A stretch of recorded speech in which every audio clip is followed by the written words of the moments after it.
Bom dia, pessoal. Hoje a gente está na parte 3 sobre ligações químicas, ainda continuando falando sobre ligação iônica, tá? Então, primeira coisa, na ligação iônica, nós sempre vamos ter dois tipos de átomos interagindo para fazer esse tipo de ligação química: um metal e um ametal, tá? Porque lembrem-se que o metal vai doar elétrons, o ametal vai ganhar esses elétrons. Por isso, ligação iônica. Na ligação iônica, quando esses átomos se aproximam, formam os famosos íons. Há a formação de cátions e ânions quando esses átomos metal e ametal se aproximam. Então, se você vê algum tipo de exercício assim e você ficar na dúvida qual tipo de ligação química, eles vão te ceder a tabela periódica, eles têm que ceder mesmo. Aí você olha na tabela, procura lá o símbolo do elemento e veja se ele é um metal ou ametal. Aí você vai ver de acordo com a legenda da tabela periódica, tá? Na legenda, se for metal, a tabela periódica vai estar os elementos vão estar pintados de uma cor. Se for ametal, vão estar de outra cor. Então, pela cor e pela legenda da tabela periódica, você vai saber quem é metal e quem é ametal. Você não precisa decorar isso, ok? Então, ligação iônica formam íons e quem participa desse tipo de ligação, metal e ametal, tá? Então, um dos requisitos que eu pedi na atividade é a respeito da interpretação e da representação da ligação iônica, tá? É um pouco diferente da ligação covalente, nós vamos estudar isso mais pra frente, mas basicamente é assim, tá? Nós temos a fórmula de Lewis, tá? Ela representa os elétrons da última camada.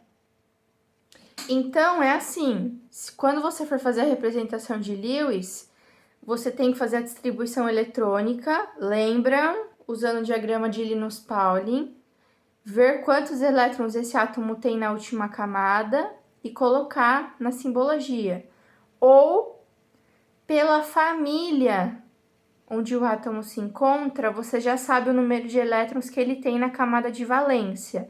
Então, família 1 tem 1 elétron na camada de valência, família 2, 2 elétrons na camada de valência. Lembrando, como eles são metais, eles doam elétrons.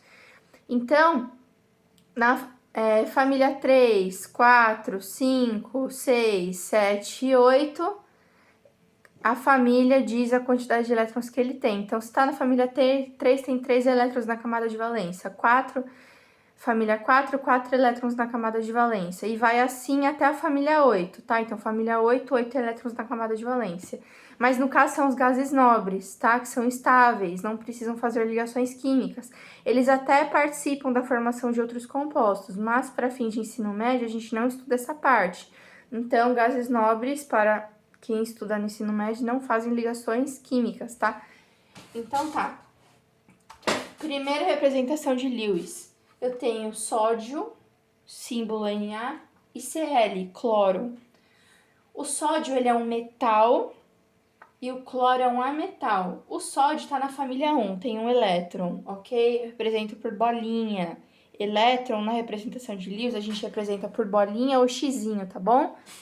E o cloro tem 7 elétrons, ó. 1, 2, 3, 4, 5, 6, 7. E ele é um ametal. Então, eu faço uma seta do sódio para o cloro, porque o sódio doa elétron e o cloro recebe.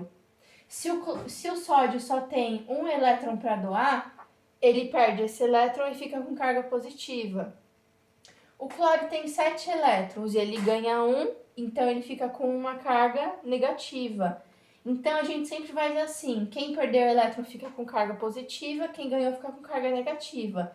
Se ele perdeu um elétron, ele fica com carga 1+. Se ele ganhou um elétron, ele fica com carga 1-. Aí você coloca assim, símbolo do elemento, colchetes e a carga em cima, tá? O sódio aqui não tem elétron porque ele já doou o que ele tinha aqui em cima. Então, aqui embaixo ele fica sem. Não significa que ele tá sem elétron, tá? Mas ele doou o elétron da última camada. O cloro, ele ganhou esse elétron aqui, do sódio. Então, o cloro já tinha 7, ficou com 8 bolinhas. 1, 2, 3, 4, 5, 6, 7, 8. Ganhou um elétron carga negativa. E entre colchetes também, tá? Fórmula de Lewis, essa é a fórmula de Lewis para o cloreto de sódio, que é o sal de cozinha que a gente usa em casa. E quem perde elétron vira cátion, quem ganha elétron vira ânion, ok? Outro exemplo, pessoal. A fórmula iônica desse composto, eu tenho um sódio, beleza? Para um cloro. Então, eu sempre começo do metal para o ametal, pela IUPAC. Então, qual que é a fórmula química do cloreto de sódio? Eu sempre começo com o cátion e depois com o ânion. Do eletropositivo para o eletronegativo. Quem ganha elétron é o mais eletronegativo. Quem perde elétron é o mais eletropositivo. Então, na fórmula, para representar a fórmula química, eu não vou colocar carga nenhuma. Eu só vou colocar os átomos que estão na composição química, ok? Fórmula química, não colocamos carga, tá? Na fórmula iônica é outra coisa, a gente vai estudar isso mais pra frente. Então, a fórmula de Lewis, eu represento as cargas, coloco entre colchetes e o símbolo do átomo no meio.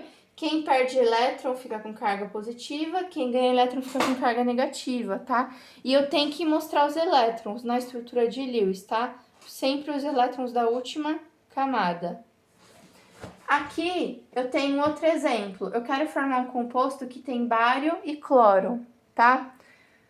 O cloro, ele tá na família 7. Tem 7 elétrons, ok? Então, tá, o cloro tem... Vou colocar aqui, ó. Esqueci de colocar esses 2 elétrons. O cloro tem 1, 2, 3, 4, 5, 6, 7 elétrons. Aí, esse outro cloro aqui também tem 7 elétrons. O bário, ele tem 2 elétrons para doar. Então, um elétron vai para o cloro e o outro elétron vai para o outro cloro, tá? Já que o bário tem 2 elétrons para doar e o cloro só precisa de 1, então eu preciso de 2 cloros para 1 bário, ok? Então tá, metal mais ametal. O bário vai doar esses 2 elétrons. Então, se ele doou 2 elétrons, ele fica com carga positiva. Então, se ele doou 2 elétrons, carga 2+. Entre colchetes, símbolo do elemento, carga 2+. E o cloro, eu coloco o cloro sempre com os 8 elétrons, tá? Entre colchetes e a carga negativa. Só que assim, aqui eu tinha um cloro, ok? Porque era um cloro para um sódio. Aqui eu tenho 2 cloros para 1 bário. Então, esse número aqui indica a quantidade que eu tenho do átomo. Aqui um sódio, um cloro, e aqui um bário para 1 cloro. Essa é a representação de Lewis que vocês vão fazer na lista, ok? Então, veja o número de elétrons da última camada pela família onde o átomo se encontra, tá? Aí, a partir disso, você monta o número de elétrons, veja quem é metal, quem é ametal. Quem é metal vai doar os elétrons que tem na última camada e quem é ametal vai receber. Beleza, gente?